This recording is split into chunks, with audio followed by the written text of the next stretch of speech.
sa amin. Bubuksan aming puso't isipan, pagsalansan mo'y aming iningatan. Patawarin aming kasalanan. Ako'y kaawaan mo, mahal kong Diyos, sangayon sa iyong kagandahang loob. Mga sala mo'y iyong ninisip, ayon din sa pag-ibig mo sa amin.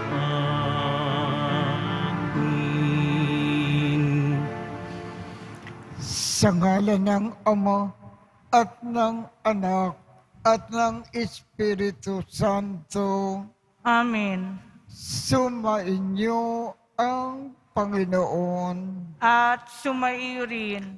Aminin natin ang ating mga kasalanan upang tayo ay maging marapat gumanap sa banal na pagdiriwang. Panginoong Jesus, binigyan mo kami ng bagong buhay. Panginoon, kaawaan mo kami. Panginoon, kaawaan mo kami. Panginoong Jesus, pinapatawad mo ang aming mga kasalanan. Kristo, kaawaan mo kami. Kristo, kaawaan mo kami. Panginoong Jesus, binabakagi mo sa amin ang iyong katawan at dugo sa Eucharistia. Panginoon, kaawaan mo kami. Panginoon, kaawaan mo kami. Kaawaan tayo ng Diyos Amang makapangyarihan. Patawarin ang ating mga kasalanan at patnubayan tayo sa buhay na walang hanggan. Amen. Manalangin tayo. Ama naming makapangyarihan, bagaman lagi mong ginaganap ang pagliligtas sa lahat, subalit ngayon ay higit mo itong kinukusang aming ikagalak. Tungkayan mo kaming iyong mga hinirang upang ang iyong pagtulong at paglingap na maaasahan ay siyang magpatatag sa mga kaanib ng iyong sambayanan at sa mga magiging kaanib pa sa pagsapit ng pagkabuhay. Sa pamamagitan ni Jesucristo, kasama ng Espiritu Santo, magpasawalang hanggan. Amen. Magsiupo muna ang lahat. Pagbasa mula sa aklat ni Propeta Ezekiel. Ito ang pinasasabi ng Panginoon. Titipunin ko ang mga Israelita mula sa mga dakong kinatapunan nila upang ibalik sila sa sarili nilang bayan. Sila'y pag-iisahin ko na lamang, isa lamang ang magiging hari nila. Hindi na sila mahati. Sila'y gagawin kong isa na lamang kaharian. Hindi na sila sasamba sa Diyos-Diyosan, ni gagawa ng kasuklam-suklam na mga bagay o anumang paglabag. Hindi na sila tatalikod sa akin. Lilinisin ko sila. Sila ang magiging bayan ko, at ako ang magiging Diyos nila. Isang tulad ng lingkod kong si David, ang magiging hari nila. Susundin na nilang mabuti ang aking mga utos at tuntunin.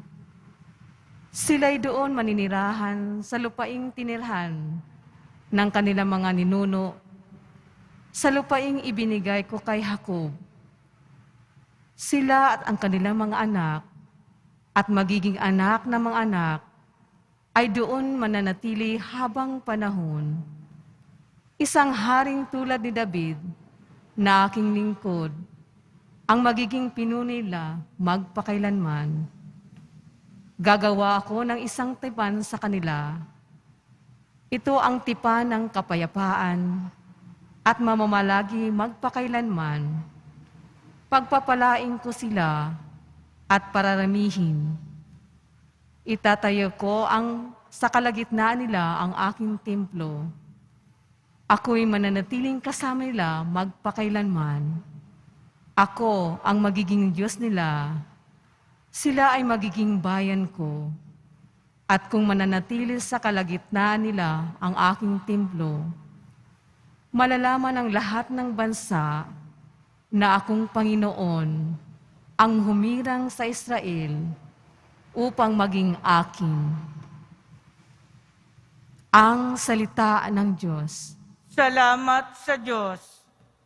Pumapatnubay na Diyos ay pastol na kumukupkup. Pumapatnubay na Diyos ay pastol na kumukupkop. Mga bansa, pakinggan niyo ang sabi ng puon at ipahayag ninyo sa malalayong lupain. Pinapangalat ko ang mga anak ni Israel, ngunit sila'y muli kong titipunin at aalagaan, gaya ng pagbabantay ng isang pastol sa kanyang mga tupa. Pumapatnubay na Diyos ay pastol na kumukupkop. Sapagkat tinubos ng puon si Jacob at pinalaya sa kapangyarihan ng kaaway, na lubhang makapangyarihan at malakas. Aakat silang nagsisigawan sa tuwa patungo sa bundok na Siyon, tigib ng kaligayahan dahil sa mga pagpapala ng puon. Pumapatnubay na Diyos ay pastol na kumukupkop. Kung magkagayon, sasayaw sa katuwaan ang mga dalaga, makikigalak pati mga binata at matatanda. Ang kanilang dalamhati ay magiging tuwa. Papalitan ko ng kagalakan ang kanilang kalungkutan. Pumapatnubay na Diyos ay pastol na kumukupkop. Magsitayo po ang lahat.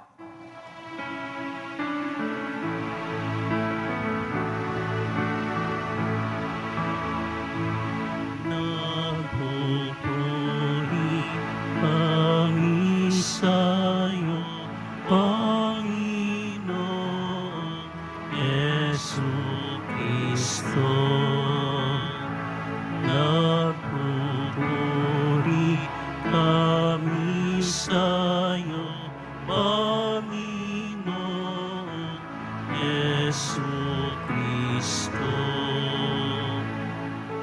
Sinabi ng buong mahal, kasamaan ay layuan, kasalan ay pagsisihan. Kayo ay magbagong buhay, magbalik loob na tunay. Nagpupuri kami sa'yo, Panginoon Jesucristo.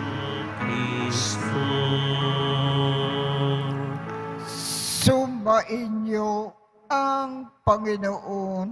At sumayo rin Ang mabuting balita ng Panginoon ayon kay San Juan.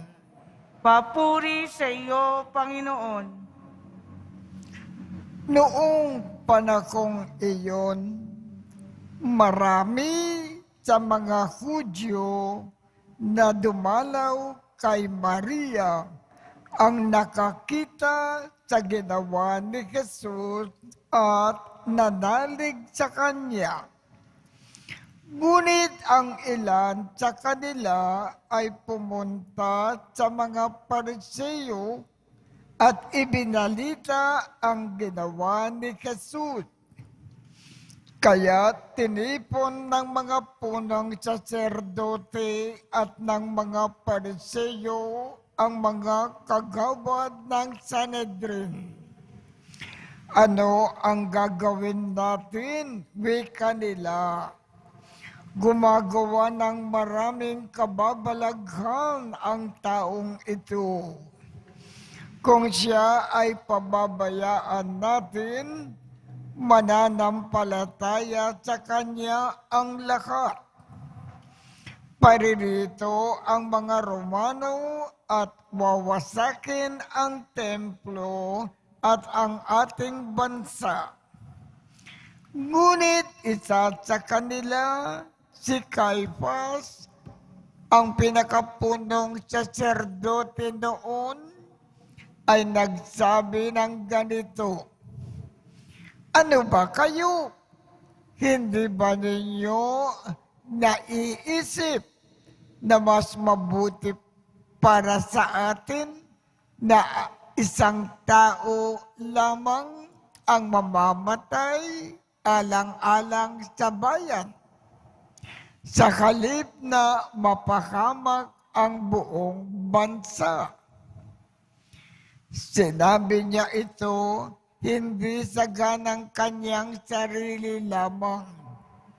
Bilang pinakapunong saserdote ng panahong iyon, hinulaan niyang mamamatay si Jesus dahil sa bansa at hindi dahil sa bansang iyon lamang, kundi upang tipunin ang nagkawatak-watak na mga anak ng Diyos. Mula noon, binalangkas na nila kung paano ipapapatay si Jesus. Kaya't hindi na hayagang naglakad si Jesus sa Judea. Sa halip, siya ay nagpunta sa Ephraim, isang bayang malapit sa ilang, at doon siya naninirahan kasama ng kanyang mga alagad. Nalalapit na ang pista ng Paskwa. Maraming taga-lalawigang pumunta sa Jerusalem bago magpaskwa upang isagawa ang paglilinis ayon sa kautusan. Hindi nila nakita si Jesus sa templo, kaya't nagtatanungan sila, "Ano sa akala ninyo? Paririto kaya sa pista o hindi?" Ipinag-utos ng mga punong saserdote at ng mga Pariseo na ituro ng sinumang nakaalam kung nasaan si Jesus upang siya ay maipadakip nila. Ang mabuting balita ng Panginoon. Pinupuri ka namin, Panginoong Jesucristo. Magsiupo muna ang lahat. Ang mga punong saserdote, ang mga Pariseo, ibig nilang iligpit ang ating Panginoong Jesus. Ibig nilang ipapapatay ito. Sa kasalukuyan, papaano tayo katulad ng mga punong saserdote at ng mga Pariseo? Papaano din natin ibig iligpit ang Panginoon? Ipapapatay siya. Kung tinatalikuran natin sa kasalukuyan ang ating Panginoon, ayaw natin sundin ang kanyang mga turo, ang kanyang mga aral, at lalong-lalo na kung tayo ay nagkakasala, ginagawa natin ang labag sa kalooban ng Panginoon. Kung ginagawa natin ito, katulad din tayo ng mga punong saserdote at mga Pariseo, ibig din natin siyang iligpit.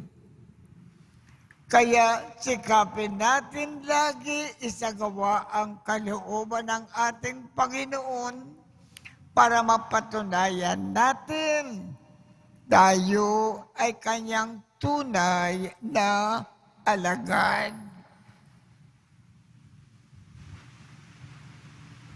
Magsitayo po ang lahat.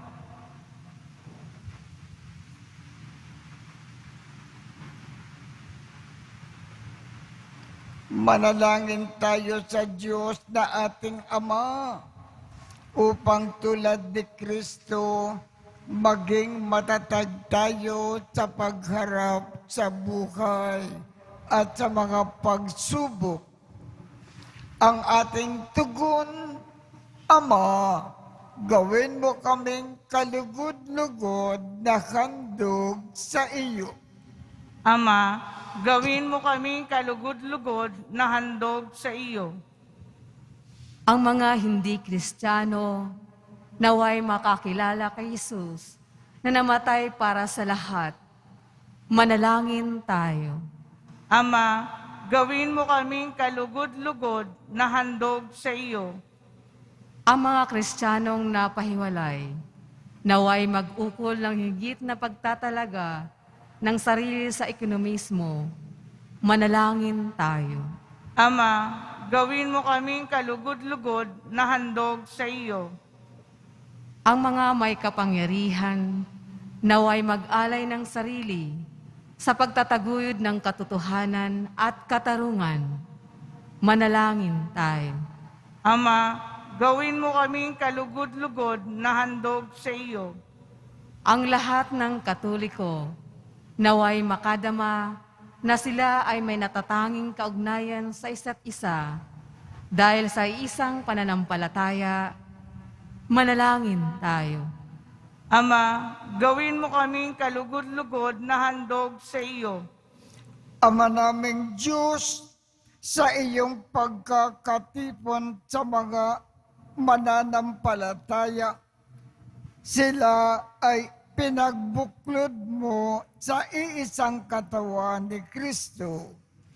Hinihiling namin ito sa pamamagitan ni Kristo na aming Panginoon. Amen. Magsiupo muna ang lahat.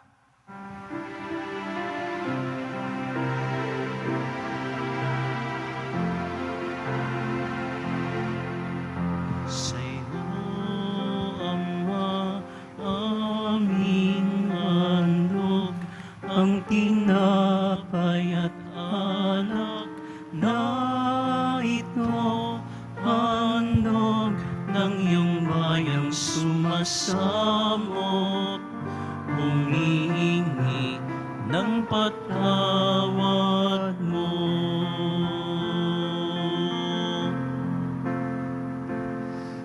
Sa pagsunod sa utos mo, nalulugod akong nais, di masukat ang galak ko, patang aking iniibig. Sa'yo, Ama, aming handog, ang tinapay at alak na ito, handog ng iyong bayang sumasamot, humihingi ng patawad mo. Magsitayo po ang lahat. Manalangin kayo upang ang pag-aakin natin ay kalugdan ng Diyos Amang makapangyarihan. Tanggapin nawa ng Panginoon itong paghahain sa iyong mga kamay sa kapurihan niya at karangalan sa ating kapakinabangan at sa buong sambayanan niyang banal. Ama naming lumikha, kami ay iyong dinudulutan ng walang hanggang buhay. Sa pagpapakayag namin ng pananampalataya sa iyong ngalan, sa pagdiriwang ng muling pagsilang noong kami ay binyagan. Tanggapin mo ang aming mga alay at panalangin upang ang mga umaasang magiging kaanib ng sambahayan ay huwag magsipayo sa kanilang inaasam at ang mga umaasang patatawarin sa kasalanan ay tumanggap sa kanilang nilulunggating makamtan.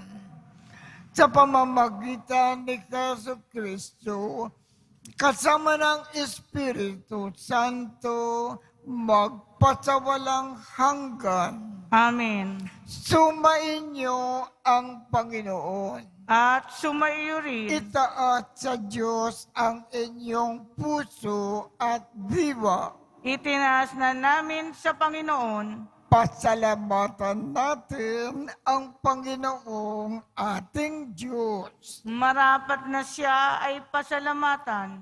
Ama naming makapangyarihan, tunay ngang marapat na ikaw ay aming pasasalamatan sa pamamagitan ni Jesucristo na aming Panginoon. Sa pagpapakasakit ng gilim mong anak, ang sangkatauhan ay minarapat mong magpakayag ng iyong dakilang pag-ibig sa lahat na pawang nais mong tubusin ng Mesiyas. Sa harap ng iyong kadakilaan, kapos ang dila namin na magsaysay sa pag-ibig na makapangyarihan sa krus ay itinanghal. Sa krus, ipinasyang patawarin ang mga tao. Sa krus, nagtagumpay ang ipinakong Kristo. Kaya kaisa ng mga anghel na nagsisiawit ng papuri sa iyo nang walang humpay sa kalangitan. Kami ay nagbubunyi sa iyong kadakilaan. Santo, Santo, Santo, Panginoong Diyos ng mga hukbo, napupuno ang langit at lupa na kadiklaan mo, o sana sa kaitaasan.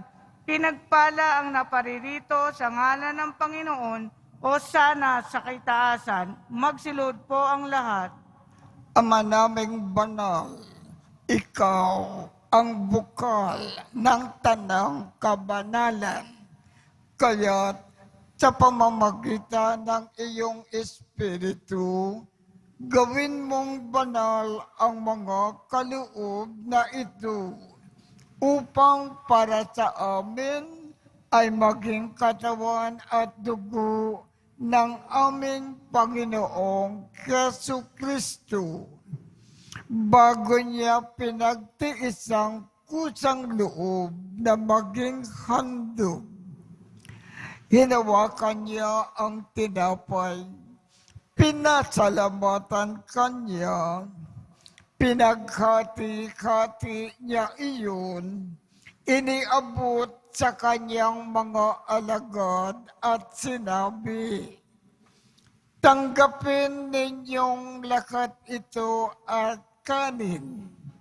Ito ang aking katawan na ikahandog para sa inyo."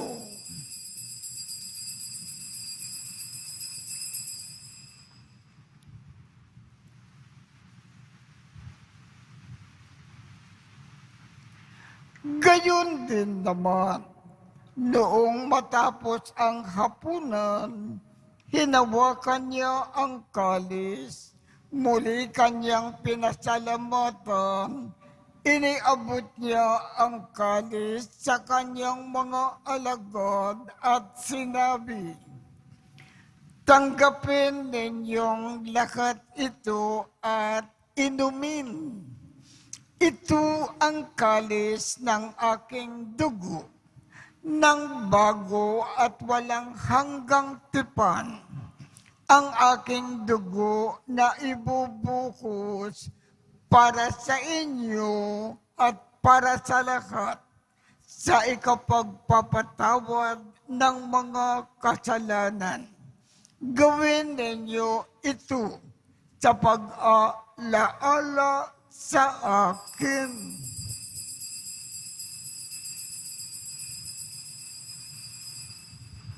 Magsitayo po ang lahat.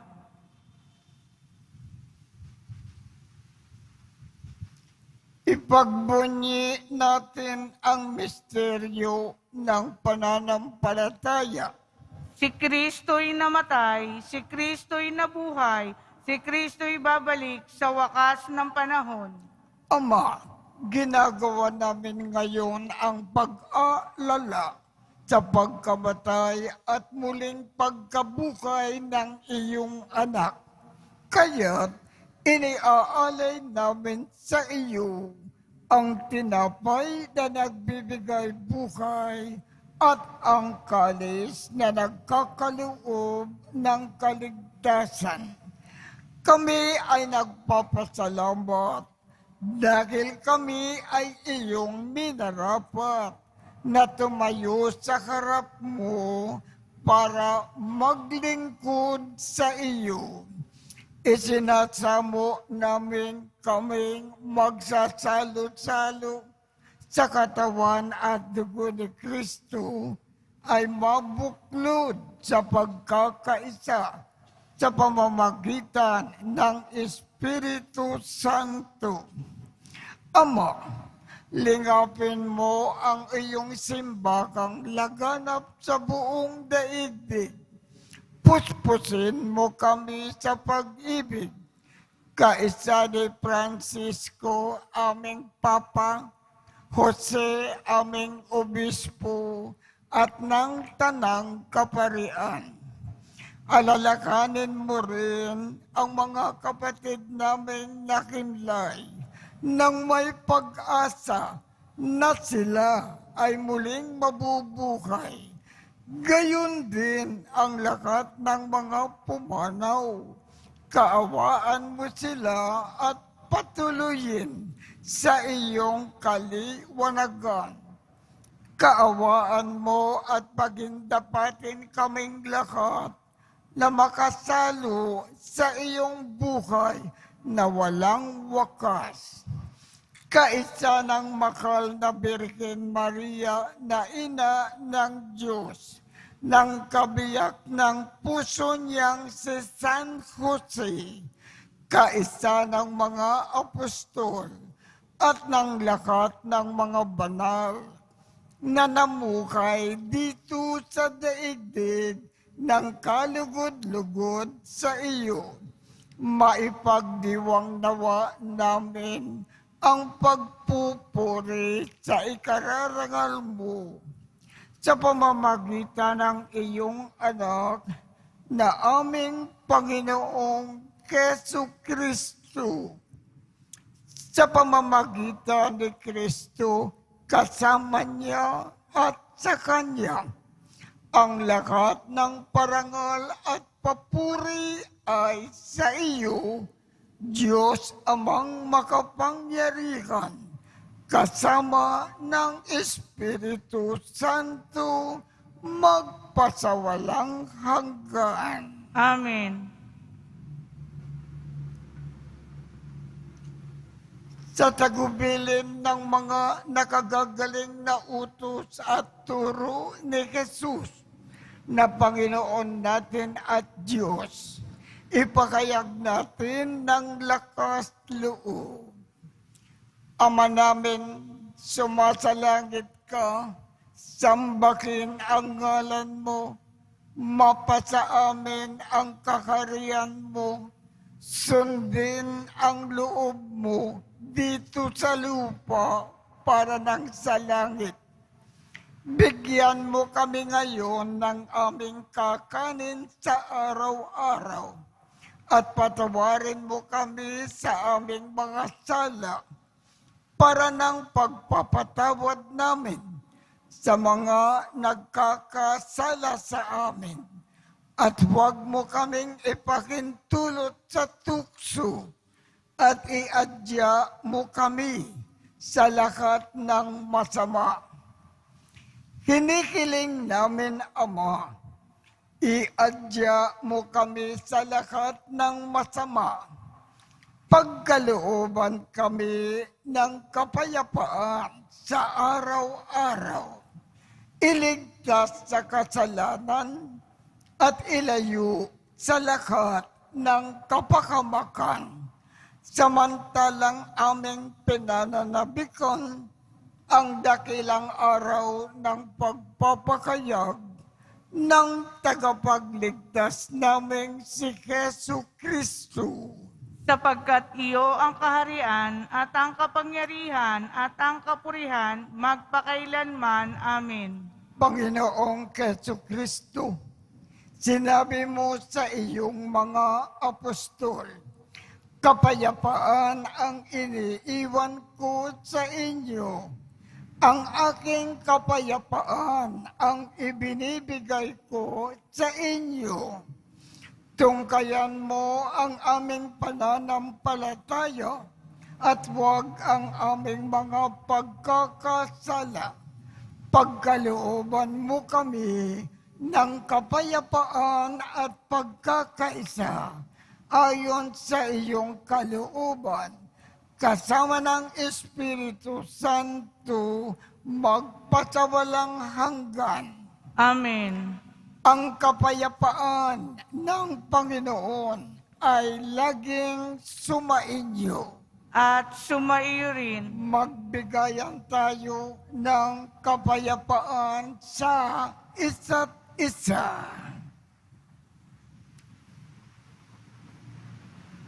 Kordero ng Diyos na nag-aalis ng mga kasalanan ng sanlibutan, maawa ka sa amin. Kordero ng Diyos na nag-aalis ng mga kasalanan ng sanlibutan, maawa ka sa amin. Kordero ng Diyos na nag-aalis ng mga kasalanan ng sanlibutan, ipagkaloob mo sa amin ang kapayapaan. Magsilud po ang lahat. Ito ang kordero ng Diyos. Ito ang nag-aalis ng mga kasalanan ng sanlibutan. Mapalad ang mga inaanyayahan sa kanyang piging. Panginoon, hindi ako karapat-dapat na magpatuloy sa iyo, ngunit sa isang salita mo lamang ay gagaling na ako.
Manalangin tayo. Ama naming mapagmahal, kaming iyong pinapagsalo sa katawan at dugo ng anak mo ay maging hindi nawa naiiba sa Kanya sa pagtataglay ng buhay mong sa amin ay Kanyang pamana. Kasama ng Espiritu Santo, magpasawalang hanggan. Amen. Sumainyo ang Panginoon. At sumayo rin At pagpalain kayong lahat ng makapangyarihang Diyos, Ama, Anak, at Espiritu Santo. Amen. Paalaala po. Kung titingnan po ninyo ang bandang simbahan na yan, punong-puno po ng mga payong na naiwanan po ng nagsisimba. Kung inaakala ninyong maroon kayong naiwanang mga payong, tingnan po ninyo kung naroon ang inyong payong at pakikuha na po. Sapagkat kung hindi nyo kukunin yan, ipagbibili namin sa Tiangge, mawawalan na kayo ng payong. Salamat po. At pagpalain kayo ng makapangyarihang Diyos, Ama, Anak, at Espiritu Santo. Amen. Tapos na po ang misa. Humayo tayong mapayapa. Salamat sa Diyos.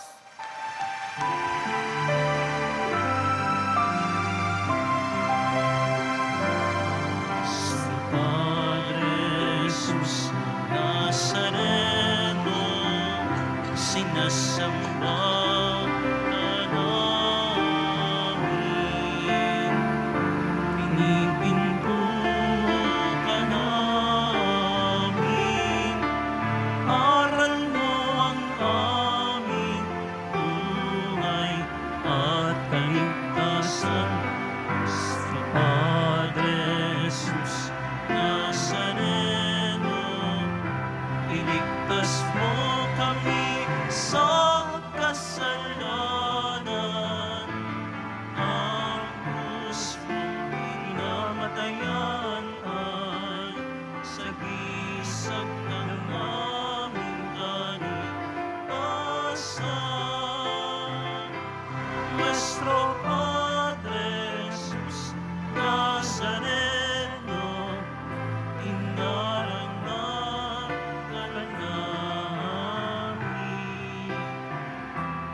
Nuestro Padre Jesus Nazareno, inumalhati ka namin.